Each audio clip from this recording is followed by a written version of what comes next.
2 साल 3 साल 5 साल की जिस तरीक़े से जो आंदोलन की रूपरेखा को अगर आप समझते हैं, रूपरेखा को अगर आप देखने की अगर आप प्रयास करते हैं, तो आप आसानी से समझ पाएंगे कि खूंटी लोकसभा पर किसकी दावेदारी होगी। क्योंकि हालांकि ये बात तय करने में थोड़ा दिक्कत इसलिए हो रही है क्योंकि अगर हम किसी के बारे में अगर सच भी बोल देंगे तो थोड़ा सा दिक्कत का सामना करना पड़ेगा। इसीलिए इस बात से आप अंदाज़ा लगाइए, क्योंकि पिछले 20 साल 5 साल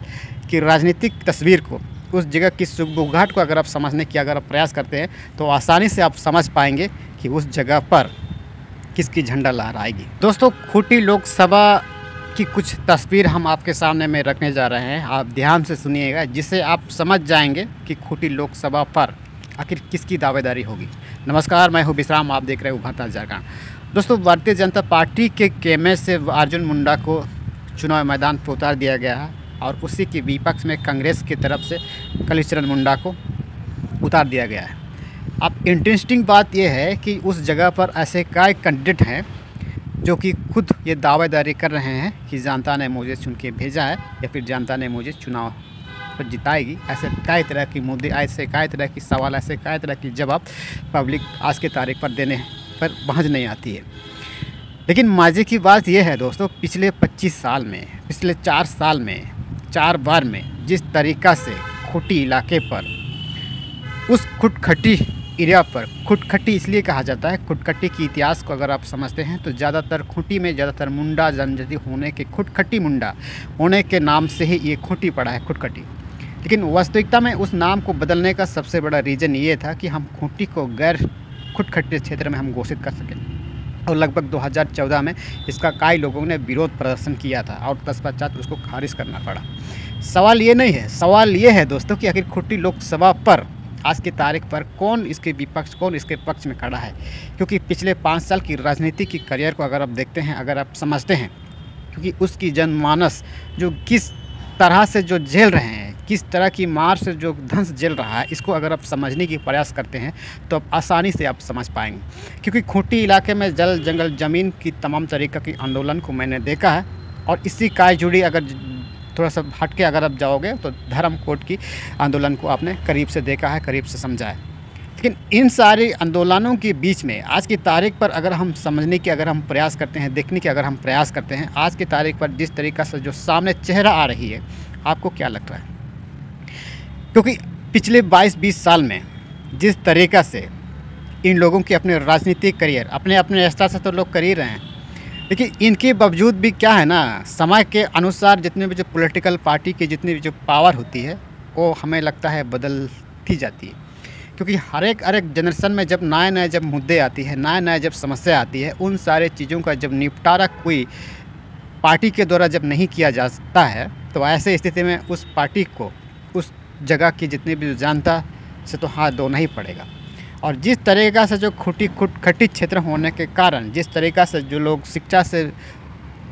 वंचित हैं, पानी से वंचित हैं, रोजी रोजगार से, व्यवस्था से, तमाम तरीक़ा से वंचित होने का सबसे बड़ा रीज़न आज की तारीख पर आप किसे मानेंगे? धार्मिकता के आधार से आज भी लोग पिछड़ापन का मार झेल रहे हैं, खुद को ठगा हुआ महसूस कर रहे हैं। इससे आपको क्या लग रहा है? और पिछले कई दिनों की तस्वीर को अगर आप देखते हैं, राहुल गांधी की यात्रा को अगर आप देखेंगे, फिर PM prime minister of India की यात्रा को अगर आप देखते हैं, फिर कई तरह की रैलियां को अगर आप देखते हैं उस जगह पर, तो इन सारी चीज़ों का मतलब एक ही निकलता है दोस्तों। आज की तारीख पर जो बड़े बड़े चेहरे आपको दिखाई देने लगती है, टक्कर की संभावना तो इन्हीं पर ही है। भले जनता की निगाह इन पर टिके हो या फिर ना हो, इसे कोई लेना देना नहीं है। लेकिन पिछले 5 साल की करियर को अगर आप देखते हैं, राजनीति की करियर को, जितनी भी उस जगह की जितनी जन भावनाओं की जो भी सुगबुगाहट अगर आप समझने की अगर प्रयास करते हैं, समझने की उलट पलट करने की जो तस्वीर को अगर आप देख करके करते हैं, तो आप आसानी से समझ पाएंगे कि खूंटी लोकसभा पर किसकी दावेदारी होगी। हालांकि आज के तारीख पर प्रचार प्रसार तो अपने स्तर पर लोग कर ही रहे हैं कि भाई जो 5 साल पिछले 75 साल में हुआ नहीं है, आज उस चीज़ों को मैं करके दिखाऊंगा। लेकिन हर कोई करता है, अगर कोई भी करेगा ये सारी बातें तो इसकी स्वाभाविक है। लेकिन वास्तविकता में जो उस जगह की जो ज़रूरतमंदों को, जो उनकी जनमानस है, जो पिछले 5 साल 25 साल में जो उस तरफ वहाँ की जनता खुद को ठगा हुआ महसूस करने के बावजूद भी उस तरफ अपनी निगाहें बैठी है, आज की तारीख पर ध्यान इसको करना चाहिए। लेकिन आज की तारीख पर तमाम तरीके के जो ऑडियो वीडियो वायरल होते हुए आपने देखा है खूंटी लोकसभा क्षेत्र को लेकर के, लेकिन इसका कोई मान्यता कोई मतलब नहीं रहेगा,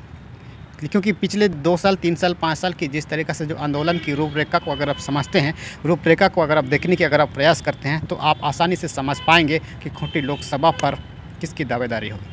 क्योंकि हालांकि ये बात तय करने में थोड़ा दिक्कत इसलिए हो रही है क्योंकि अगर हम किसी के बारे में अगर सच भी बोल देंगे तो थोड़ा सा दिक्कत का सामना करना पड़ेगा। इसीलिए इस बात से आप अंदाज़ा लगाइए, क्योंकि पिछले 20 साल 5 साल